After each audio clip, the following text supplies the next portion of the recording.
Santa's Helper is doing Jingle Bell Rock. Jingle bell, jingle bell rock.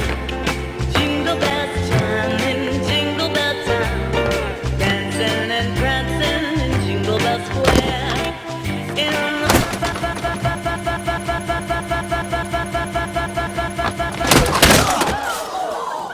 Hi there, it's Taves again.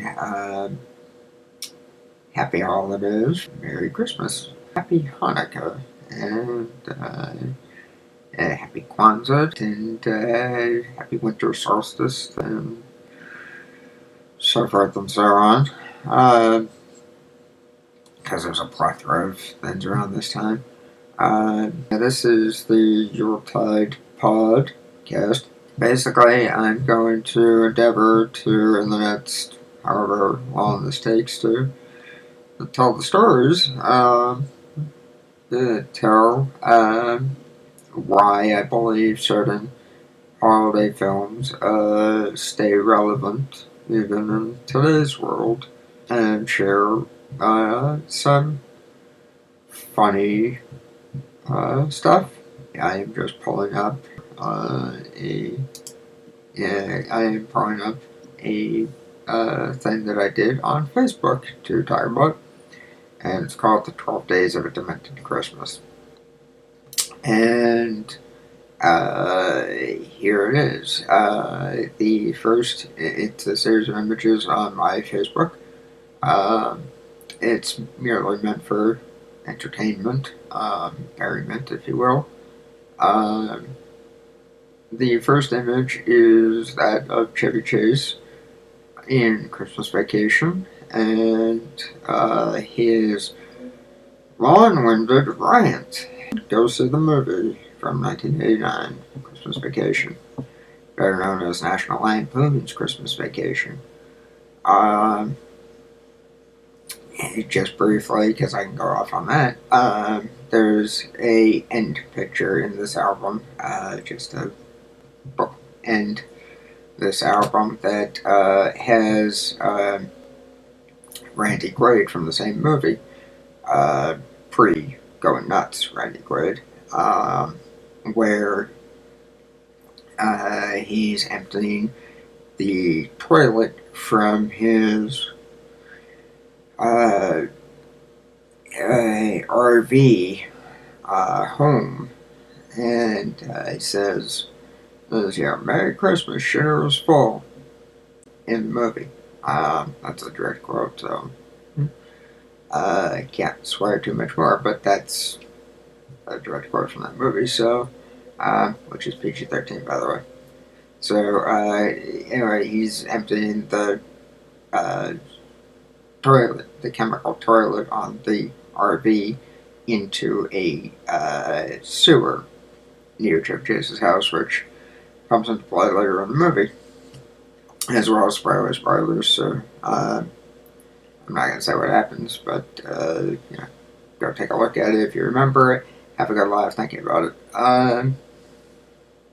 But basically, the movie is written by John Hughes, the same guy that it wrote and directed Breakfast Club, 16 Candles, Pretty in Pink, Weird Science, and he also wrote movies such as Dutch and Home Alone, that franchise, all four.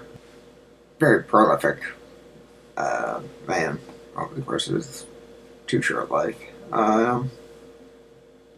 Anyway, the movie is Chevy Chase, Beverly D'Angelo, and Juliette Lewis, and Brian Doyle Murray, and Randy Quaid are the big names in there. People who are film aficionados will recognize other people from the movie.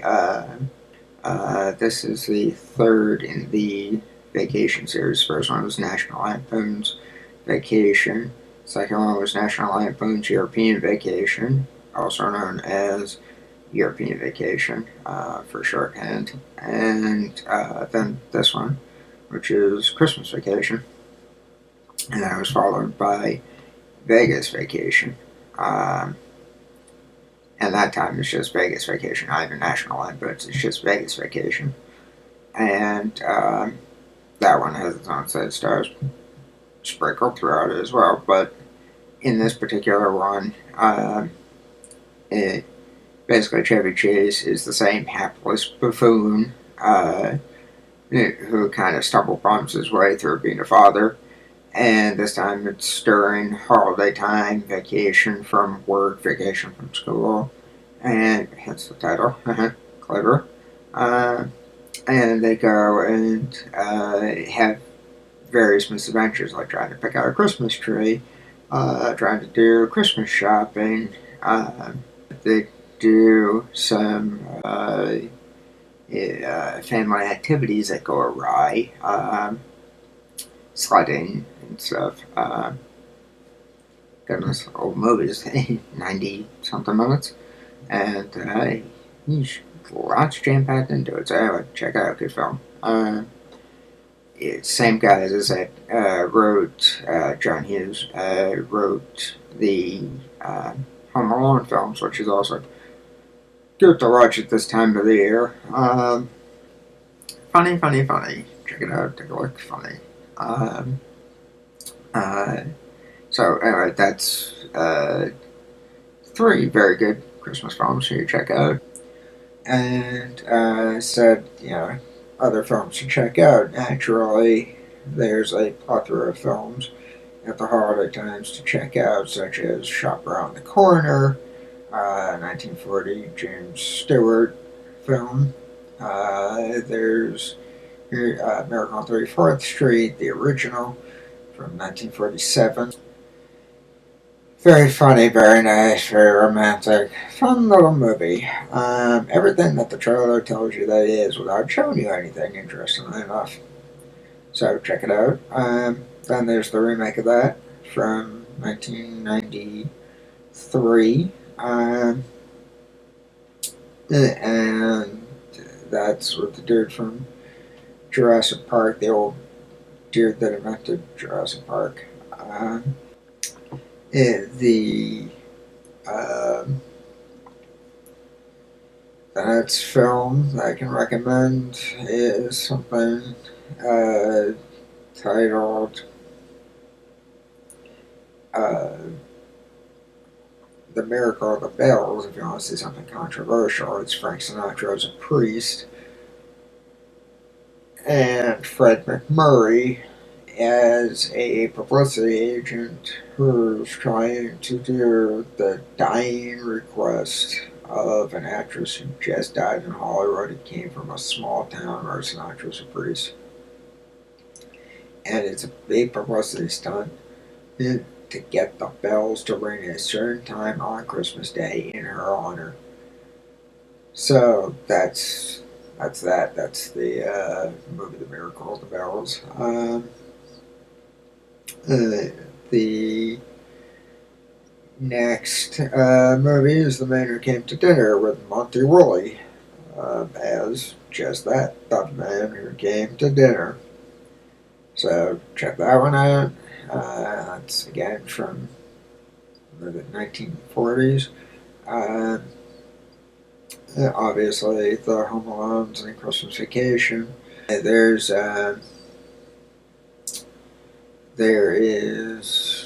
a plethora of films, but the one that I'm going to focus on now for the next few moments to round up this podcast is one called It's a Wonderful Life. Probably the most enduring one from 1946.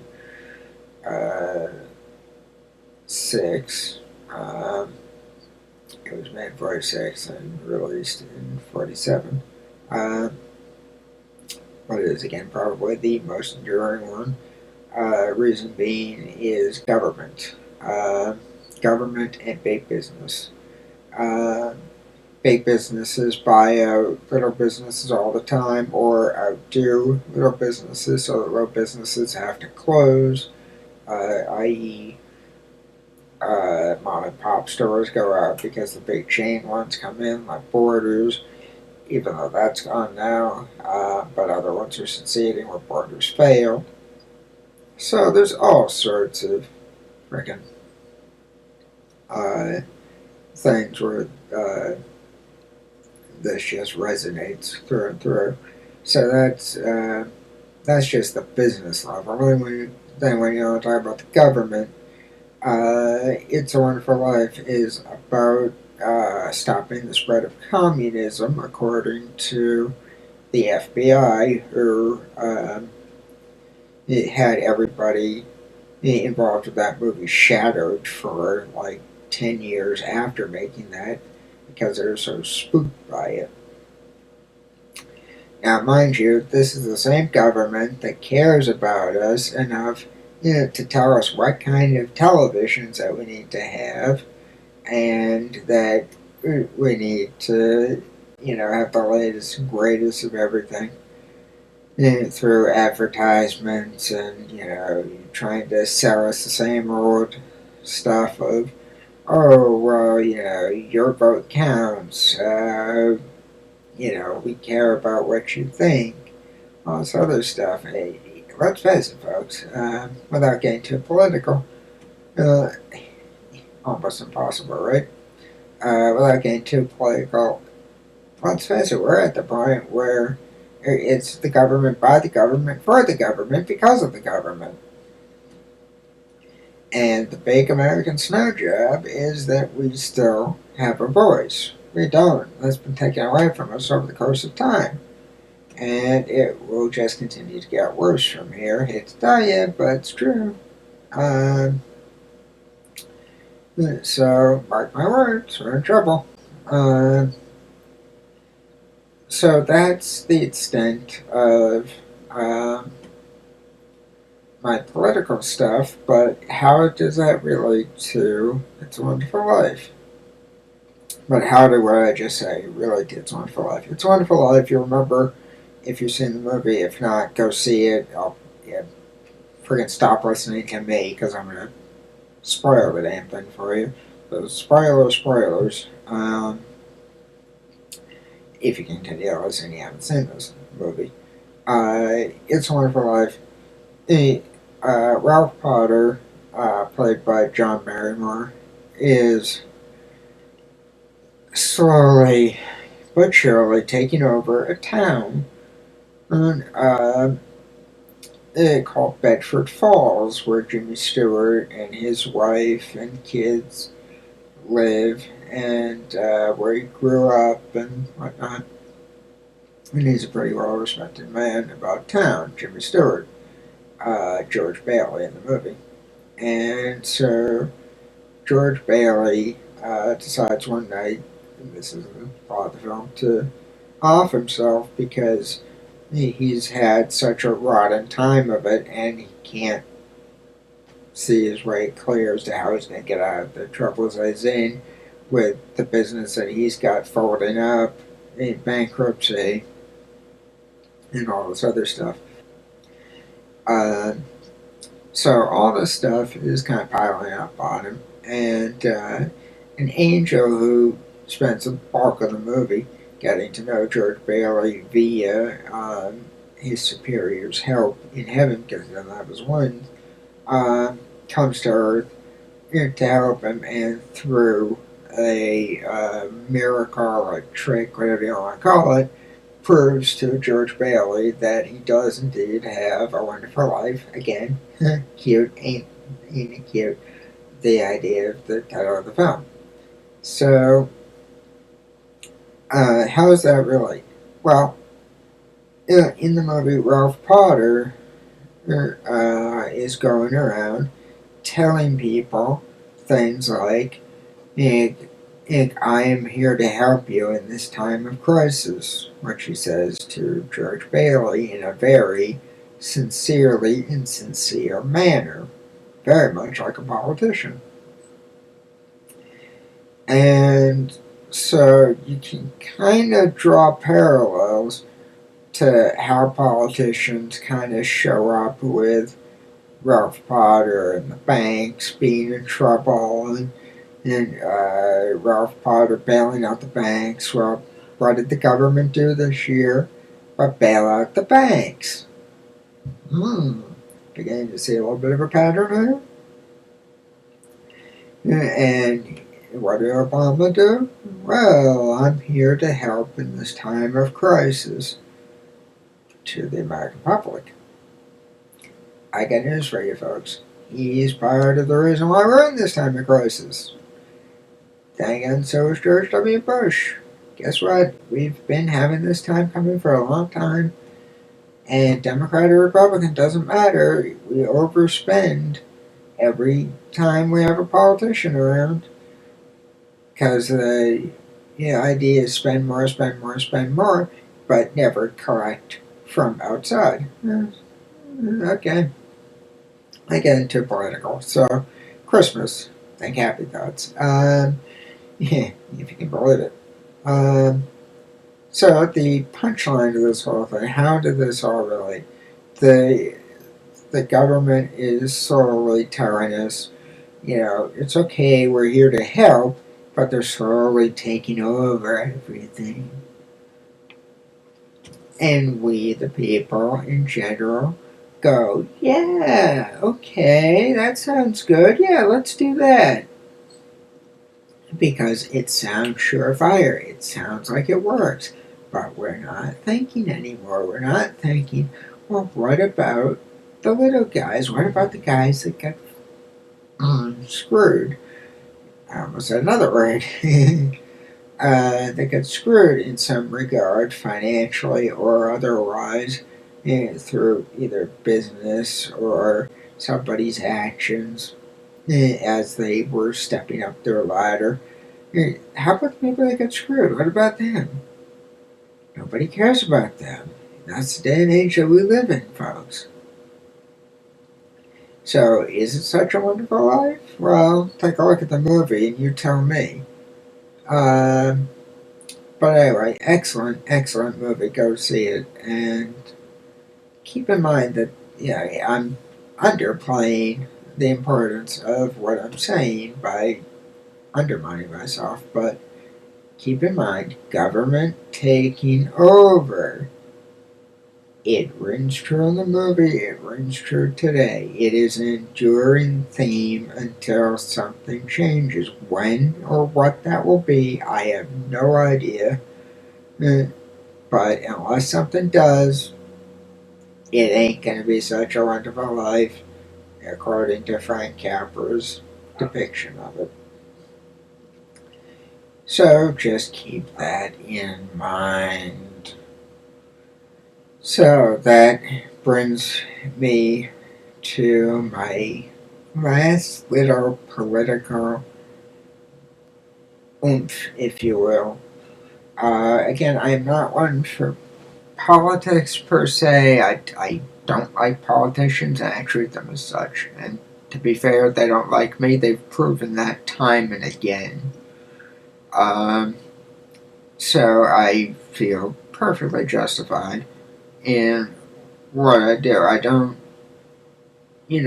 pick on them for being Democrat. I don't pick on them for being Republican. I don't pick on them for being liberal. I don't pick on them for being conservative. I don't pick on them for being a third party, an independent, whatever. I don't care what party you belong to. I don't care what creed, nationality you are. If you say something stupid or you do something that offends me or hurts me in some way, that's what I'm going to judge you on. And that's what they've done. You'll hear about it on the Nets podcast with Casey Glory about Jane Sanders and the administration. Speaking of screwing, see how this all ties in? And speaking of screwing, the administration of Burlington College in Burlington, Vermont, back in the day when Jane Sanders was there, my experiences there, Casey's experiences there, they're pretty much one and the same at some point. You'll hear that. Believe me. I know I sound preachy, but God, bear with me. There's a good point to this. So, before I get into the final punchline about this government thing, because it's all related. But there's one point I do want to make. This was just kind of a funny little happenstance. I was talking to somebody the other night, and he told me that he was out shopping with his brother for a Christmas party that they were getting ready to go to. And he said that his brother got a black shirt, and they took it up to the register, and when it rang up, it said black gangsta shirt. Now, frankly, I have never followed the current lingo. I understand some of it, I understand some instant message lingo, but a lot of it I'm behind on. But gangsta is supposed to be this cool hip hop rap R&B thing where you're supposed to actually get the idea that gangsta is cool. They're supposed to be kind of, fun. Blah, blah, blah, blah. But let's face it, gangsta, gangster, doesn't really matter. Either way, somebody's getting shot. Anyway, that's about as funny as I can be right now. Now, that said, back to politics, because it all again relates to the business part of things and buying, and now getting to the government again. So, one big government fetish here. Obama wanted to tax Christmas trees this year. Thank heavens that was stopped. I don't want to say too many things about that because, again, it's political. I don't like politics. I don't like talking about politics. If I ever get asked to run for an office, I swear my political stance and my running slogan would be, I'd rather kiss a toilet seat. Unfortunately, based on the way things are going right now, I think I might just get in. That said, Obama wanted to tax Christmas trees this year. Thank heavens it was stopped. Now, humor upon all humor. The media has gotten into a silly repetition of misspeaking continuously, and I keep seeing it in various places. There's one the other day that I'm not going to get into now because you'll hear about it on the next podcast, but it's involving Fox News Channel. But in this particular instance, again, Fox News Channel, and that was later reported on the CBS Evening News with Katie Couric. So, you can well imagine how I feel about this one, but it is funny, so I had to share it. No lie. They say that some people are referring to Obama as Scrooge. And that's time to tell the story because they tend to repeat things on the news, as we know. 3 or 4 times throughout the course of an hour on broadcast, so that anybody that missed the news at a certain point can tune in and catch up and then hear the news again. Let's face it, the news is good for about 15 minutes, then good luck to you. So, this is what's funny. Maybe a half hour at most. This is what's funny. They said that people are calling Obama Scrooge, and then when they repeated the news again, they said some people are calling him the Grinch who stole Christmas. You know what I have to say? I'm going to say this not in the intelligent, intellectual way that I believe that this joke/truism should be said, but I'm going to say it in the dumbed-down version so that everybody can understand it on its very most basic level. It's still intelligent, but not as intelligent as it is in its original word in the way I have it written. This is true. They're making a mistake, folks. They're making a mistake. The mistake is Scrooge and the Grinch at the end of the stories have a heart after all. They have a heart. They're making a mistake of comparing Obama to Scrooge and the Grinch who have hearts. Let's face it, Obama's a politician. That doesn't mean he has a heart. In fact, in my personal experience, it means the polar opposite. Which reminds me, go see Polar Express too while you're at it. So with that, that's the Yuletide Pod. And hopefully it's short enough for you who don't have long attention spans. It flows smoothly enough for you. Till next time, good health, good luck, good night, whatever your creed may be. God bless, and happy holidays.